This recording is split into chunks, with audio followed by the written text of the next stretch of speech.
आज हम लोग डिस्कस करेंगे इलेक्ट्रोस्टैटिक्स में क्यूब एंड उससे रिलेटेड फ्लक्स।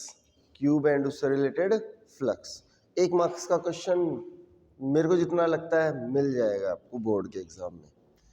इलेक्ट्रोस्टैटिक्स में अब हम लोग डिस्कस करेंगे क्यूब एंड उससे related flux. Cube and related electric flux. Electric flux होगा क्या इसमें कि आपको एक क्यूब दिया जाएगा और उस क्यूब से कितना फ्लक्स पास होगा। एक क्यूब जो होता है उसमें हम देखते हैं तो कितनी साइड्स होती हैं, कितनी साइड्स होती हैं, कितने वॉल्स होती हैं, तो हम कहेंगे 6 वॉल्स होती है। 1 2 3 4 5 एंड 6 होती है ना। कितनी वॉल्स होती हैं? 6। तो क्यूब से कितना फ्लक्स पास होगा, और दूसरी चीज किससे, किसी वॉल से, किसी वॉल से कितना फ्लक्स पास होगा। इन चीजों के बारे में आज हम लोग डिस्कस करेंगे। बड़ा इंपॉर्टेंट पॉइंट है, ठीक है ना। नीट में भी मैंने देखा है मोस्टली एक क्वेश्चन आता रहता है, ठीक है ना। नीट में भी एक क्वेश्चन आता रहता है, तो इसको थोड़ा समझना। देखिए, मैं आपको पहले गॉस लॉ के बारे में बताना चाहूँगा, फिर फ्लक्स के बारे में बताना चाहूँगा, फिर सारी चीज़ें समझ में आ जाएंगी। तो हम कहते हैं गॉस लॉ होता क्या है, तो हम ये कहते हैं गॉस लॉ जो होता है कि ये हमारे पास में एक क्लोज्ड सरफेस है, इसके अंदर ये चार्ज बंद है। Q1 Q2 Q3, Q3 मान लो माइनस का है, Q3 माइनस का है, Q3 माइनस का है, तो इससे टोटल फ्लक्स कितना पास होगा। तो टोटल फ्लक्स क्या बताया गॉस ने, total charge divided by epsilon not. और इसको प्रूव भी करते हैं हम लोग। मतलब इलेक्ट्रिक फ्लक्स किस पर डिपेंड करता है कि कितना चार्ज क्लोज्ड है। मान लो इन्हें Q4 लिखा होता तो Q4 का कोई रोल नहीं होता, यहाँ पर फ्लक्स में Q4 का कोई भी रोल नहीं होता, ठीक है ना, क्योंकि ये सरफेस के क्या है, बाहर है। अभी बताएंगे क्यों नहीं होता रूल, ठीक है ना। दूसरी चीज, फाई किस पर डिपेंड करता है कि कितना चार्ज है। क्या फ्लक्स किसी सरफेस की शेप और साइज पर डिपेंड करता है, तो हम कहेंगे शेप एंड साइज पर फ्लक्स डिपेंड नहीं करता है। नो, किस पर डिपेंड करता है फ्लक्स, फ्लक्स डिपेंड करता है चार्ज पर, कितना चार्ज बंद है, कितना चार्ज बंद है। देखो समझना आप इस चीज को, फ्लक्स का एक फॉर्मूला होता है, तो हम कहते हैं E डॉट ए होता है, E डॉट ए होता है ना।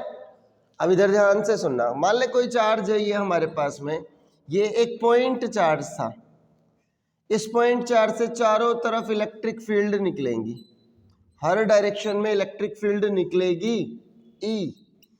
इसके लिए ये एक स्फेयर माना, क्या माना, स्फेयर, क्या माना, sphere.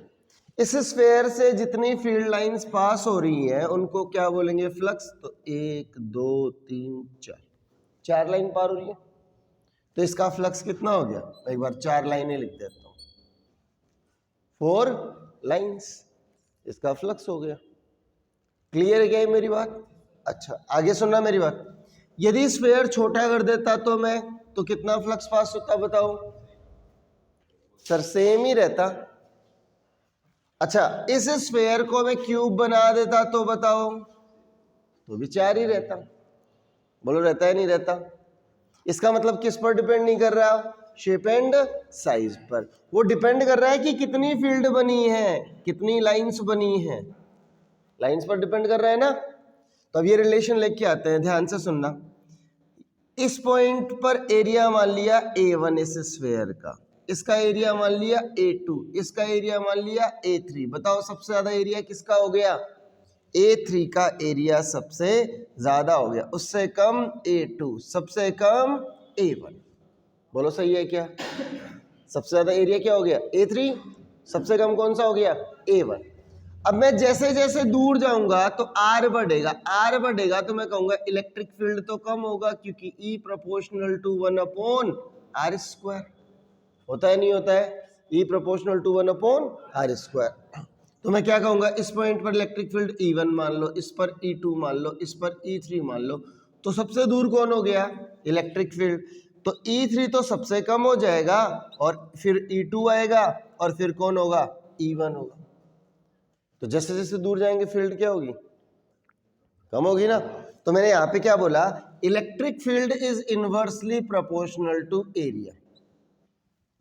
Electric field is inversely proportional to area, सही है ना। तो अब मैंने क्या बोला, electric field is inversely proportional to area. और जैसे ही मैं यहां पर बराबर लाऊंगा तो एक कांस्टेंट फाई आएगा और ये फाई की वैल्यू क्या आ जाएगी, फाई इक्वल्स टू ई ए। अब सर ये डॉट कैसे आया, डॉट सुनना है भाई ढंग से। इस पॉइंट से इलेक्ट्रिक फील्ड कैसे निकलेगी, परपेंडिकुलर। हमने मान लिया इस पर एरिया इधर हो गया किसी डायरेक्शन में, तो कोई डायरेक्शन मानी अपन ने। तो इस इलेक्ट्रिक फील्ड के साथ कितना एंगल बनाएगा वो, थीटा। दोनों एक ही डायरेक्शन में हो जाएंगे तो क्या हो जाएगा, ई भी इधर हो जाएगा और ए भी इधर हो जाएगा, ए cos थीटा। एक्चुअल में हमें पता है कि एरिया होना किधर है, पैरेलल टू इलेक्ट्रिक फील्ड। ये तो रैंडम डायरेक्शन में माना था, इधर थोड़ी होगा। तो एक्चुअल में एरिया कौन सा काम करेगा, ए cos थीटा। इसका मतलब एरिया ए काम नहीं कर रहा है, एरिया कितना काम कर रहा है, ए cos थीटा। तो फाई की वैल्यू क्या आ गई, ई डॉट ए। बोलो क्लियर है क्या। इसका मतलब इलेक्ट्रिक फील्ड लाइंस के नंबर फ्लक्स होते हैं, और ये फ्लक्स होते हैं तो हम कहेंगे किसी भी सरफेस से फ्लक्स जो पास होगा वो सरफेस की स्ट्रक्चर पे डिपेंड नहीं करता है, इलेक्ट्रिक फील्ड पर डिपेंड नहीं करता है, number of electric field lines पर डिपेंड करता है, चार्ज पर डिपेंड करता है। ठीक है ना, चार्ज पर डिपेंड करता है। आ गई मेरी बात समझ में। देखो इससे भी 4 लाइन पास हो रही थी, इससे भी 4 लाइन, फील्ड तो कम होती जा रही थी ना।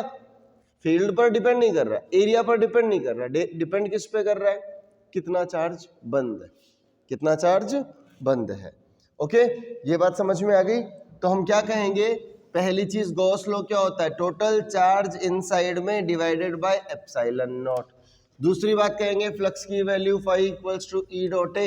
ये फ्लक्स शेप एंड साइज पर डिपेंड नहीं करता है, शेप एंड साइज पर डिपेंड नहीं करता है। अब सुनो भाई, क्यूब और उससे रिलेटेड इलेक्ट्रिक फ्लक्स की बात करेंगे। मोस्ट इंपॉर्टेंट पॉइंट है, 1 नंबर का क्वेश्चन आता रहता है, मैं सारे केस यहाँ पे सॉल्व करवा देता हूँ इसके। ध्यान से सुनना सारे student.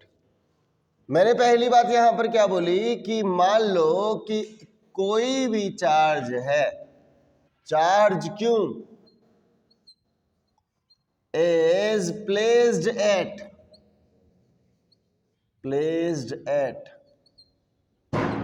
center of cube, centre of cube, cube के सेंटर पे रख दिया जाए तो फ्लक्स बताना है।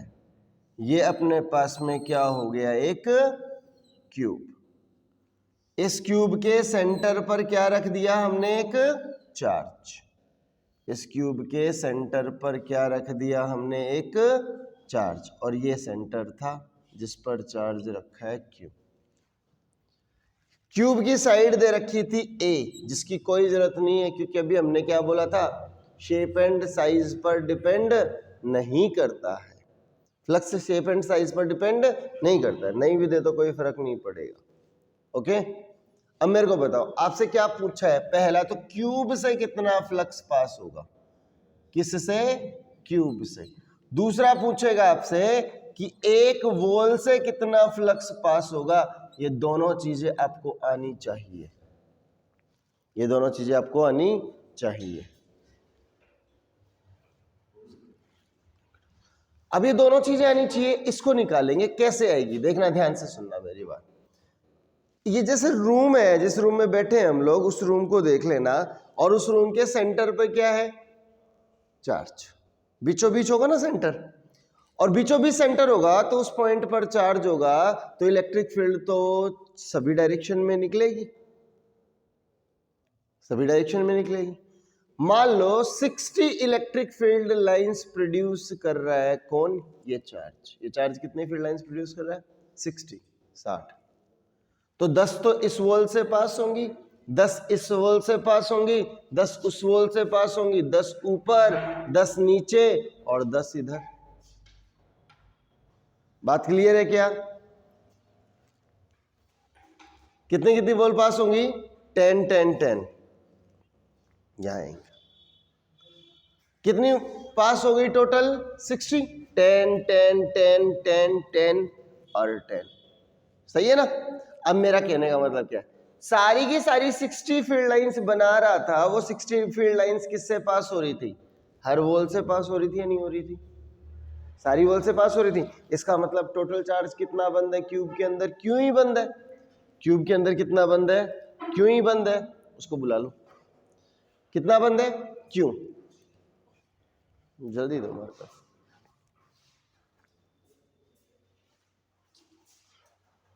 टोटल चार्ज कितना बंद है? क्यों। ध्यान देना। तो मैं क्या कहूंगा गॉस लॉ का यूज करते हुए? Total Q upon epsilon not. और टोटल क्यू कितना है? क्यू है अपॉन एप्सिलॉन नॉट। इस क्यूब से टोटल कितना फ्लक्स पास होगा? क्यू अपॉन एप्सिलॉन नॉट, क्योंकि सारा ही बंद है उसके अंदर। अब एक वॉल से पास करवाना है, इस चीज को समझना। इस चार्ज ने कितनी फील्ड प्रोड्यूस की? 60। एक दीवार से कितनी पास होंगी? 6 दीवार है ना, 6 दीवारों में 60 लाइन को डिवाइड करोगे तो कितना आएगी? 10 आएगी ना। तो इस चार्ज का कितना पार्ट एक दीवार के लिए काम आया? हम कहेंगे Q/6। Q/6। बात समझना ढंग से। भाई टोटल 6 वॉल्स है, सारा फ्लक्स 6 वॉल्स में डिवाइड हो जाएगा। तो मैं क्या कहूंगा कि यहां पर जो क्यूब था उस क्यूब का कौन सा पार्ट रह जाएगा? 6th पार्ट रह जाएगा। और ये क्या आएगा? Q upon 6 epsilon not. किससे? एक वॉल से। क्वेश्चन को ढंग से पढ़ना। ये क्वेश्चन आपके साथ गेम खेलता है हर बार। क्यूब के सेंटर पे रख देगा और वॉल से पूछेगा आपसे, तो आप ये करके आओगे। ये नहीं करना। एक वॉल से पूछा, 6 टोटल वॉल है, तो एक का कितना रह जाएगा? Q/6। Q/6। पहली चीज क्लियर हो गई सबको? अच्छा भाई, ये पहला पॉइंट है, इसको नोट कर लेना आप लोग। इसके बाद दूसरा पॉइंट क्या होगा? Charge Q is placed. अब दूसरी कहीं जगह रख लेते हैं। मान लो ये एक वॉल है, इस वॉल के मिड पॉइंट पर रख लेते हैं। Is placed at centre of wall of cube.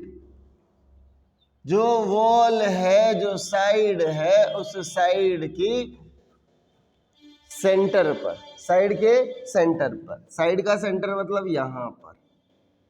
ये क्यों रखा है? सही है क्या? पहला तो सेंटर पे था, अभी दूसरा केस कहां किया है हमने? कहां रखा है बताओ? कोई भी वॉल है उसके मिड पॉइंट पर, उसके सेंटर पे। मिड पॉइंट ना बोल के सेंटर। इसको एज बोलते हैं। इस लाइन को क्या बोलते हैं? एज। ठीक है ना। अब वॉल के मिड पॉइंट पर है, तो देखो सबसे पहले आपको क्या करना होगा? टोटल फ्लक्स निकालना होगा। और उसके बाद में टोटल फ्लक्स का ये कौन सा रेशियो होगा, इस चीज को हम समझेंगे। ध्यान से सुनना आप मेरी बात। इसको तो मैं मिटा देता हूं एक बार, फिर पूरा देखते हैं। ध्यान देना सारे स्टूडेंट। मान लीजिए हमारे पास में एक रूम है, यही रूम है, ये चौक, ये डस्टर। ठीक है ना। इस डस्टर की इस दीवार के इस पॉइंट पर क्या रखा है? चार्ज। यही तो बात कही या नहीं कही? बताओ। अच्छा, एक ऐसा ही डस्टर और लगा दूं इधर, तो दोनों डस्टर के कहाँ आ गया? ये क्यूबोइड बन गया ना। उसके सेंटर पे आया नहीं आया? बताओ। क्यूबोइड के कहाँ पे आ गया?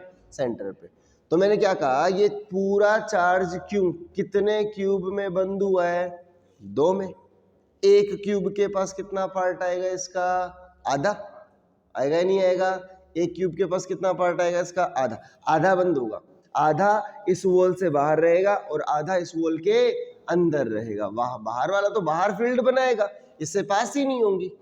लेकिन अंदर वाला क्या करेगा, अंदर की तरफ फील्ड बनाएगा, अंदर वाला पोर्शन अंदर की तरफ फील्ड बनाएगा, और वही फील्ड हमें कंसीडर करनी होगी, ठीक है ना, ये वही फील्ड हमें कंसीडर करनी होगी। बाहर वाली फील्ड से तो हमें क्या मतलब है, क्योंकि हमें तो क्यूब से रिलेटेड बातें करनी है, सही है ना, उस साइड वाली सारी फील्ड काउंट होंगी।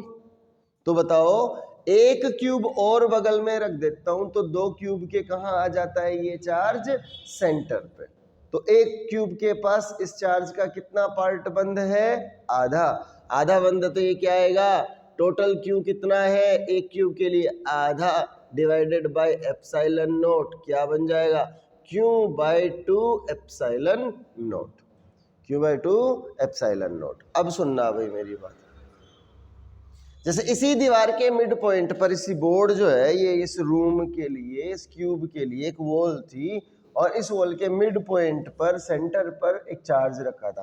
तो इससे फील्ड कैसे निकलेंगी, इस तरीके से फैलते हुए निकलेंगी, ठीक है ना, और इसमें क्या होगी, इस पे इलेक्ट्रिक फील्ड ऐसे होंगी, इस बोर्ड के पैरेलल, बोर्ड के पैरेलल, बताओ होंगी या नहीं होंगी, बोर्ड के क्या होंगी, पैरेलल। क्योंकि क्यूब है तो हम क्या कहेंगे, ये आधा हमने क्यूब बनाया, मान लीजिए ये आधा हमने क्यूब बनाया, सॉरी आधा हमने चार्ज बनाया, पॉइंट चार्ज था, स्फेरिकल होता है, इससे इस पॉइंट से फील्ड ऐसे निकलेगी, इस पॉइंट से फील्ड ऐसे निकलेगी, और बाकी इन पॉइंटों से फील्ड ऐसे निकलेगी, क्योंकि electric field is always perpendicular to surface, होती है ना। तो ये वाला पोर्शन ही तो इस पर रखा है ऐसे, तो इस बोर्ड पर इलेक्ट्रिक फील्ड इस मार्कर की डायरेक्शन में, इस पर इधर मार्कर, इधर इस पर मार्कर की डायरेक्शन में, इधर इस पर मार्कर, और बाकी सब इधर फैल रही है, फैल रही है ना।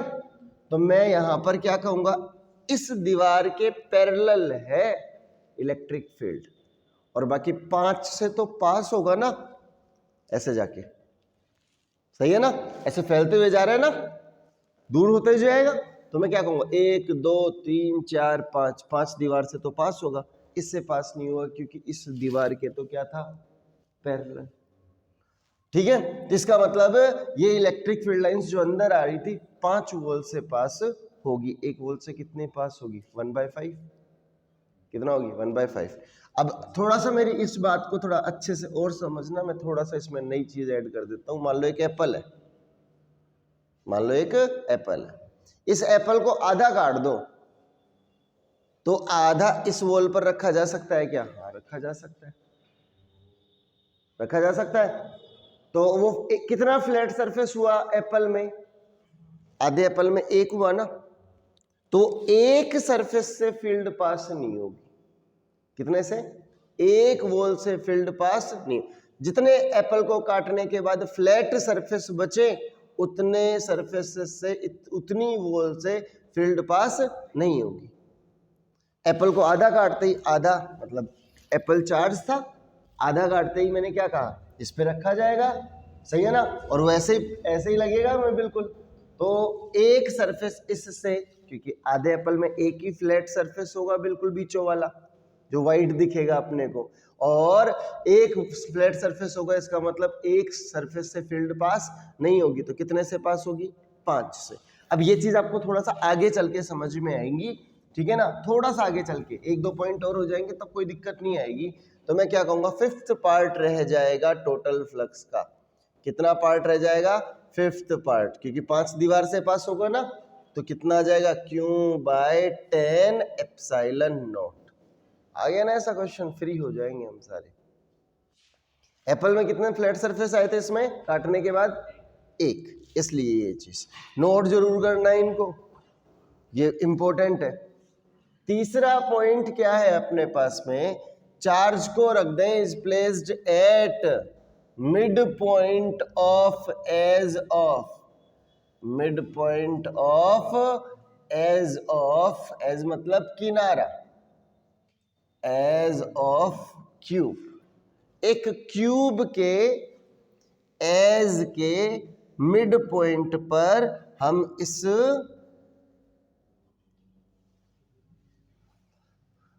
किसको रख रहे हैं, चार्ज को, यहां रख दें, एज ये हो गया, इसका मिड पॉइंट ये हो गया, ये लीजिए,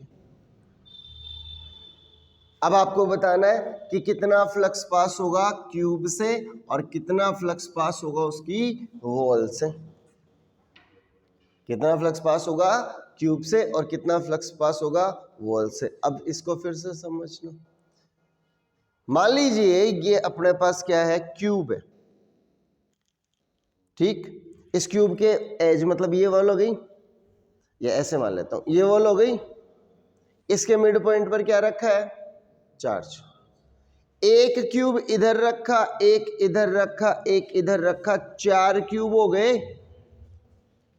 देखना, एक क्यूब था, उसका एज था, उसका मिड पॉइंट था, एक क्यूब और ऐसे रखा, एक क्यूब ऐसे रखा और एक क्यूब ऐसे रखा। कितने क्यूब हो गए टोटल, 4। 4 के सेंटर पे आ गया क्या, बताओ आया नहीं आया।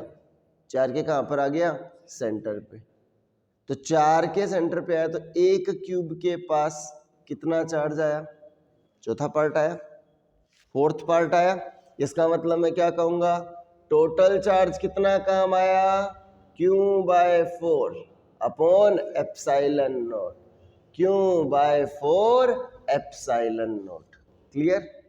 अब सुनो, एक दीवार से कितना पास होगा, कोई भी कोना देख लो, उस कोने में एक एप्पल का पीस रखना है आपको, ठीक है। तो उसको कितना काटना पड़ेगा, उस कोने पर रखना है। तो वो कोना कितने फ्लैट सरफेस के कांटेक्ट में है, ये कोना कितने फ्लैट सरफेस के कांटेक्ट में, 1 और 1 2।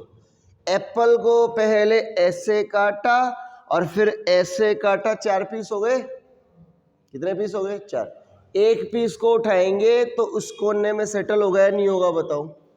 हो जाएगा, उस कोने में सेटल होगा। मेरी बात समझ में आई या नहीं आई, बताओ। क्योंकि 2 फ्लैट सरफेस है, ये फ्लैट सरफेस हो गया, इसको बीच वाले पॉइंट को कोना मान लो, तो एप्पल का फोर्थ पार्ट आ जाएगा क्या यहाँ पे। ऐसे ही तो होता है वो पीस, वो पीस इसी टाइप से तो दिखेगा आपको, एक फ्लैट सरफेस और एक इसके जस्ट पीछे सेटल हो जाएगा इसमें। इसका मतलब मैंने क्या कहा, एप्पल का कितना पार्ट इस रूम में, इस कोने पर, इस एज के मिड पॉइंट पर क्लोज्ड हुआ है, तो हम कहेंगे एप्पल का तो फोर्थ पार्ट हुआ है, इसीलिए तो Q/4 लिया। अब मेरे को बताओ, इस एप्पल के पार्ट में कितने फ्लैट सरफेस थे, 1 या 2, बताइए। 1 या 2, एक कैसे थे, एक तो ये रहा और एक पीछे रहा। एक तो ऐसे काटा है और एक ऐसे काटा है, एक पीस को उठाया, तो कितने फ्लैट सरफेस हो गए, 1 और 1 2, 2 हुए ना। तो टोटल वॉल कितनी थी, 6 में से 2 वॉल कैसी है, फ्लैट, मतलब उनसे इलेक्ट्रिक फील्ड पैरेलल जाएगी और बीच में ऐसे फैल के जाएगी। कितनी वॉल से फ्लक्स पास होगा, टोटल 6 थी, 6 में से 2 से फ्लक्स पास होगा नहीं। कितनी वॉल से फ्लक्स पास होगा, 4 वॉल से फ्लक्स पास होगा। तो मैं क्या कहूंगा, टोटल जो क्यूब का फ्लक्स था वो 4 वॉल में डिवाइड हो गया। कितनी वॉल्स में डिवाइड हो गया, 4 वॉल्स। तो मैं क्या कहूंगा, कितना हो जाएगा, Q/16 epsilon not, Q/16 epsilon not. बोलो क्लियर है क्या ये बात, Q/16 एप्सिलॉन नॉट, सही है। चलो अब एक लास्ट पोर्शन, इसका लास्ट पोर्शन फोर्थ है। वो फोर्थ क्या कहेगा, ध्यान से सुनना। चार्ज को रख दो किसी कोने पर, charge Q is placed at corner of, vertex बोलो, at a corner of a cube. एक क्यूब के कहां रख दिया, कोने पर। कोना मतलब यहां पर ये पॉइंट ले लेते हैं, कोना। मेरे को बताओ ये कोना कितने फ्लैट सरफेस के कांटेक्ट में आ रहा है। अपने घर में रूम जो है, उस रूम का कोना देख लो, कितने फ्लैट सरफेस के कांटेक्ट में आता, ऊपर वाली वॉल, साइड वाली वॉल और इधर वाली वॉल, 3 वॉल के कांटेक्ट में आ रहा है। कितनी वॉल के कांटेक्ट में आ रहा है, 3 फ्लैट वॉल के कांटेक्ट में आ रहा है। ये कोना है, इस कोने पर चार्ज रखा है, तो देखो इस क्यूब से कितना फ्लक्स पास होगा, थोड़ा सा तो अमाउंट पास होगा, थोड़ा सा अमाउंट पास होगा, वो कितना अमाउंट होगा वो निकालना है। तो ध्यान से सुनना, इस कोने पर रखा है, इस कोने पर रखा है, एक क्यूब इधर रखा, एक क्यूब इधर रखा, एक क्यूब इधर रखा, 4 क्यूब हो गए नीचे नीचे। 4 क्यूब के लिए वो कहाँ हो गया, ऊपर वाली दीवार के मिड पॉइंट पर, बोलो सही है क्या? 1 2 3 4, मान लो इस कोने पर रखा है ये छोटा सा रूप, इसके बगल में दूसरा रखा, फिर तीसरा रखा, फिर चौथा रखा, कहाँ आया ये? ऊपर वाली वॉल के मिड पॉइंट, और 4 इनके ऊपर और रख दो, 1 2 3 4, 8 में आएगा पूरा बंद। तो 1 में कितना आया? 1/8। 1 में कितना आया? 1/8। मेरी बात समझ में आ रही है क्लियरली? अच्छा ऐसा नहीं तो एप्पल का देख लो कितना पार्ट आ रहा है। इस कोने पर रखने के लिए एप्पल का कौन सा पार्ट चाहिएगा? 3 फ्लैट सरफेस चाहिए। एप्पल को एक बार काटा, 2 गए टोटल, 2 बार काटा, फिर एक बार और काटा, कितने पीस हो गए? 8 हो गए। एक पीस को उठाओ, एक पीस में कितने फ्लैट सरफेस होंगे? एक तो ये, एक ये और एक ये, 3 होंगे। बोलो इस पॉइंट पर रखा जा सकता है कोने पर? 3 फ्लैट सरफेस है तो रखा जा सकता है। इसका मतलब 3 फ्लैट सरफेस थे, टोटल तो 6 थे वॉल, 3 से फ्लक्स पास नहीं होगा। एप्पल का कौन सा पार्ट आया? 8th part. कौन सा पार्ट आया? 8th part. तो मैं क्या कहूंगा? टोटल फ्लक्स क्यूब से कितना पास होगा? Q/8 upon epsilon not, Q/8 epsilon not. ये आगे देखो कितना आएगा, अब बताओ। 3 फ्लैट सरफेस बचे थे ना, अरे 3 ही तो आए थे उस एप्पल पे, तो टोटल वॉल 6 थी, 6 में से 3 के तो पैरेलल हो गई फील्ड, तो कितने से? टोटल क्यूब के 3 वॉल से ये फ्लक्स पास होगा। तो मैं क्या कहूंगा? Q/24 epsilon not. ये ज्यादा पूछा जाता है, वैसे कोई सा भी पूछे अब हम लोग बता सकते हैं। क्लियर है मेरी बात? ये फ्लक्स हो गया। अब एक छोटा सा एक रैंडमली एक जेई में आया हुआ क्वेश्चन पूछ लेता हूं आपसे। प्रिज्म देखा है हम सब ने, ये प्रिज्म कुछ इस टाइप का होता है, बोलो इसी टाइप का होता है ना। ये यहां से ये एंगल, अरे ऐसा ही होता है या कुछ बताओ, होता है नहीं होता है? सामने से देख रहे हैं, इधर से देख लेंगे थोड़ा सा, तो इसको थोड़ा सा और घुमा के बना देता हूं, ध्यान देना। ये अपने पास प्रिज्म कुछ इस टाइप का बनता है, ठीक है। ये 2 सरफेस, 3 सरफेस रेक्टेंगल, और ये और नीचे वाला सरफेस ट्राइंगल। इस कोने पर चार्ज रख दिया, इस कोने पर चार्ज रख दिया। इसका एंगल था 60 डिग्री। कितना एंगल था? 60 डिग्री। बताओ इस प्रिज्म से टोटल कितना फ्लक्स पास होगा? शेप एंड साइज पर तो डिपेंड करता ही नहीं। फाई इस प्रिज्म से कितना पास होगा बताएंगे? कितना? ध्यान से सुनना। ये क्यू का कितना पार्ट बंद होगा? तो मैं क्या कहूंगा, ध्यान से सुनना।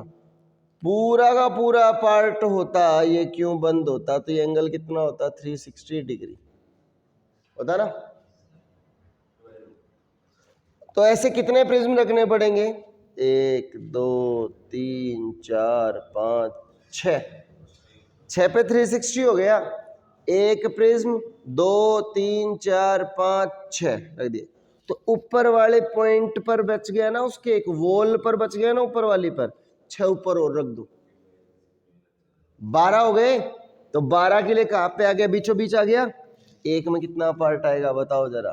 तो हम क्या कहेंगे, एक में कितना पार्ट आएगा? जितने यहां पर रखे हैं 360 डिग्री के लिए, उतने ऊपर और रखेंगे। तो फाई कितना आ जाएगा प्रिज्म के लिए? Q/12 पार्ट इसके अंदर बंद होगा अपॉन एप्सिलॉन नॉट। कितनी वॉल से कितना फ्लक्स पास होगा? वॉल से अबाउट कितना फ्लक्स पास होगा? तो देखो इस चार्ज के कांटेक्ट में कितने फ्लैट सरफेस आ रहे हैं? एक, और एक इसके जस्ट पीछे वाला, ऐसे तो है ही है। एक तो ये और एक ये, ऐसे ही है ना। ऊपर वाला कोना है प्रिज्म का, एक रेक्टेंगल ये, एक रेक्टेंगल ये, और बीच में 60 डिग्री। कितनी वॉल होगी टोटल? ऊपर एक ट्राइंगल, नीचे ये रेक्टेंगल, नीचे एक ट्राइंगल, है या नहीं है? 5 साइड हो गई थी टोटल, 5 वॉल हो गई थी। 1 2 3 4, सामने वाली 5, 3 बच गई ना। दो से तो फ्लक्स पास होगा ही नहीं, फ्लैट सरफेस है। 3 से पास होगा तो ये 3 में टूट जाएगा। फाई की वैल्यू कितना आएगी? टोटल प्रिज्म की वॉल से कितना आएगा? टोटल प्रिज्म डिवाइडेड बाय 3 कितना आएगा? क्यों बाय 36 एप्सिलॉन नॉट। पर बाकी ये तो आपको आने ही चाहिए, ठीक है ना। ये 4 के 4 क्वेश्चंस आपको अच्छे से क्लियर होने चाहिए।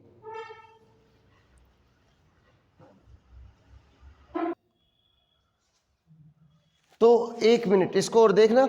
ये देखो कितना है चार्ज क्यों।